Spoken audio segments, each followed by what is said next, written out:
on the table of the house, sir. माननीय सदस्य, मेरा ये प्रश्न था, क्या उपभोक्ता मामले, खाद्य एवं सार्वजनिक वितरण मंत्रालय ओडिशा जैसे आदिवासी बहुल एवं पहाड़ी क्षेत्रों के लिए विशेष प्रावधान अथवा संशोधित मानदंड तय करने पर विचार कर रहा है, ताकि ऐसे दूर दराज क्षेत्रों के गांव में अतिरिक्त सार्वजनिक वितरण प्रणाली पीडीएस उपकेंद्र तथा गोदाम स्थापित किए जा सके, जिससे लाभार्थियों को राशन प्राप्त करने हेतु लंबी दूरी तय न करने पड़े। यदि हाँ, तो मयूरभंज जैसे जिलों में इस नीति या किसी पायलट परियोजना को लागू करने की संभावित समय सीमा क्या है? मंत्री जी। सर, मैं यही कहना चाहता हूं, सारे देश में जहां भी जरूरत है, जहां एफसीआई इधर गोडाउन पीपीटी माध्यम के द्वारा करते हैं, नहीं तो एफसीआई गोडाउन है, एफसीआई गोडाउन उपयोग करते हैं, स्टेट गवर्नमेंट का गोडाउन उपयोग करते हैं, वो दूर दराज का इलाका हो और कहीं भी हो, पहाड़ी इलाका हो, सभी क्षेत्रों में हमारा नेटवर्किंग आज के दिन में परफेक्ट है। जहां भी अगर ज़रूरत है तो एफसीआई समय समय पर गोडाउन भी हायर करेगा, और जो फेयर प्राइस शॉप अपॉइंटमेंट करना है, फेयर प्राइस शॉप को करना है, वो तो प्रदेश सरकार का काम है। हम तो पूरा टेक्नोलॉजी उपयोग करके हर एक व्यक्ति को प्रधानमंत्री गरीब कल्याण अन्न योजना में हर महीने 5 केजी रेशन इधर राइस और गेहूँ हम हर महीने परफेक्टली देने का काम मोदी जी के कालखंड में शुरू हो गया है और आगे भी बढ़ रहा है। माननीय सदस्य सप्लीमेंट्री। खाद्य एवं सार्वजनिक वितरण मंत्री यह बताएंगे कि सरकार यह सुनिश्चित करने के लिए तत्काल क्या कदम उठाएगी कि मेरे संसदीय क्षेत्र की सभी पात्र जनजातीय परिवारों, जिनमें से अनेकों को बीपीएल सूचियों तथा अंत्योदय अन्न योजना AAY से गलत तरीके से बाहर रखा गया है, सही पहचान के जाए और उन्हें बीपीएल राशन कार्ड जारी किए जाएं तथा अंत्योदय अन्न योजना के अंतर्गत शामिल किया जाए। बी, औपचारिक रूप से बीपीएल AAY सूची में शामिल किए जाने तक ऐसे परिवारों को सब्सिडी वाले खाद्यान्नों की निर्बाध आपूर्ति के लिए क्या अंतरिम व्यवस्था की जाएगी और इन उपायों को। सदस्य, जब तारांकित प्रश्न होता है, स्टार क्वेश्चन होता है, तब संक्षिप्त में प्रश्न पूछते हैं, 1 2 3 4 नहीं। धन्यवाद। माननीय मंत्री जी। सर, जो बेनिफिशियरी को डिसाइड करना है, बेनिफिशियरी को अंत्योदय अन्न योजना में हो, वो टारगेटेड पब्लिक डिस्ट्रीब्यूशन में हो, वो जो 5 केजी देते हैं, अंत्योदय अन्न योजना में हम हर व्यक्ति को 7 केजी देते हैं। उसमें जो कार्ड वितरण करना है, किसको कार्ड देना है, उसका काम राज्य सरकार करते हैं, लेकिन समय समय पर टेक्नोलॉजी के आधार पर जो इनएलिजिबल क्राइटेरिया जो है, एलिजिबल क्राइटेरिया वो स्टेट गवर्नमेंट डिसाइड करते हैं। अगर उसमें कुछ गलत दिखते हैं तो हम इधर टेक्नोलॉजी के द्वारा सर्वे करके स्टेट गवर्नमेंट को बताते हैं।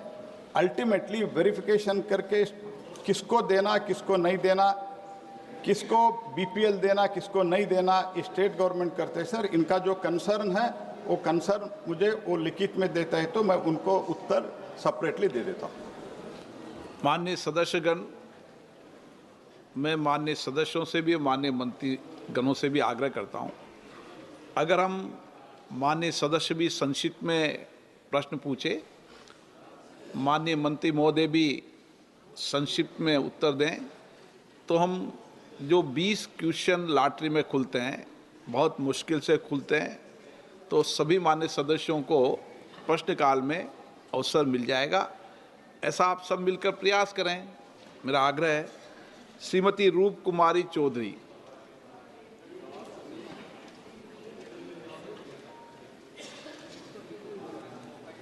श्रीमती रूप कुमारी चौधरी,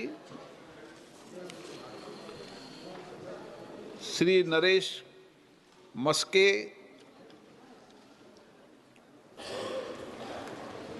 सर, हमारी सरकार हर साल नेशनल फूड सिक्योरिटी एक्ट पर लगभग 2 लाख करोड़ रुपए खर्च करती है।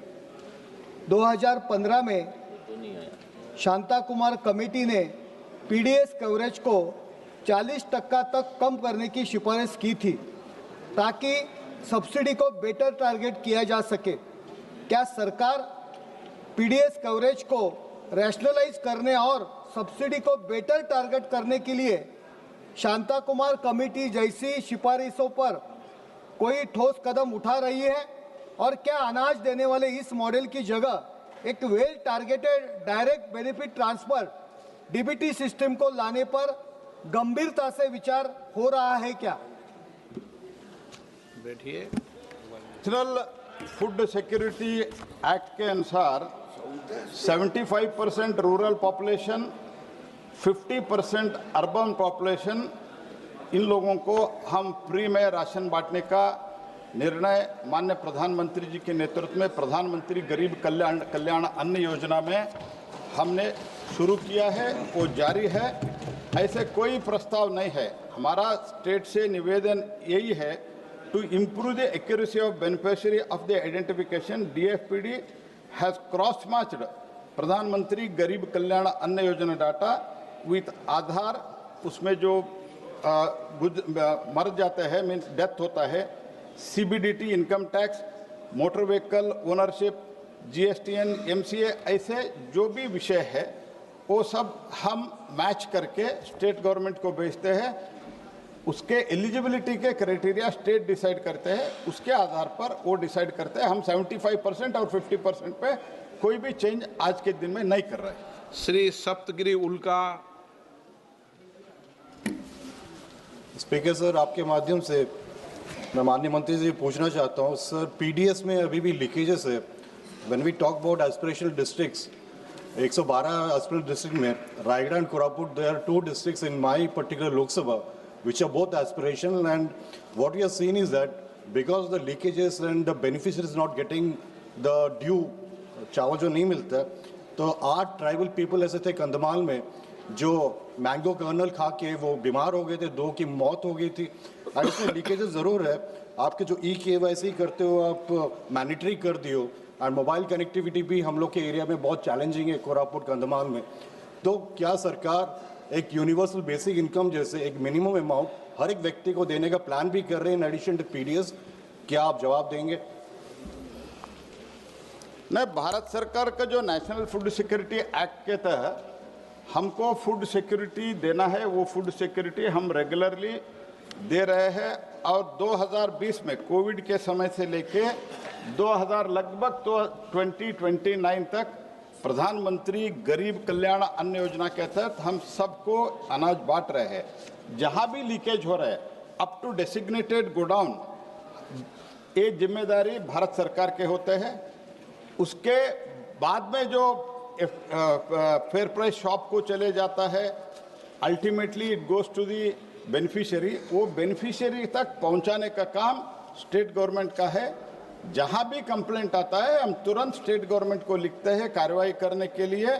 और all 20.58 crore ration cards and 7.2 crore beneficiaries are digitised. आज ऑलमोस्ट 100% डिजिटाइजेशन करके हम आगे बढ़ रहे हैं।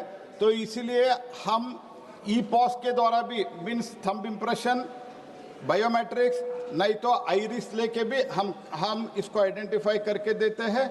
उसके अलावा अभी ई-पॉस के साथ ही साथ ई वेइंग स्केल को भी, स्केल मशीन को भी, वेइंग मशीन को भी वो कनेक्ट करके उसका बहुत ही टारगेटेड जो गरीब व्यक्ति है उनको ही पहुंचाना ऐसा प्रयास कर रहे हैं। स्पेसिफिक कंप्लेंट है तो वो मुझे लिखने दें।